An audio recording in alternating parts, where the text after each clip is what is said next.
Who Sent You is a 1960 Warner Brothers cartoon directed by Chuck Jones and written by Michael Maltese, and we have Mel Blanc voicing Pepe Le Pew. And I have to say, this one didn't really do anything for me. I didn't feel like the narrative was that interesting. It's definitely well animated. I find that the Pepe Le Pew cartoons are usually visually really appealing. They always have soft, delicate color palettes and quite intricate designs. And that's definitely the case here. But even saying that, compared to quite a few other Pepe Le Pews, it's not as interesting to look at.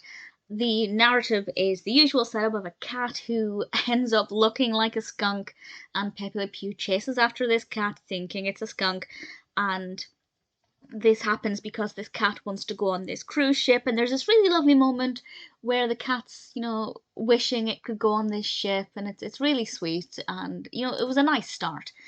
But then once the narrative kicked in, I just didn't find it to be that interesting and not that fascinating. I felt like the narrative was a little all over the place, not extensively so, but enough that I just thought this doesn't really speak to me, it doesn't appeal to me, the narrative's not as tight as I'd like it to be.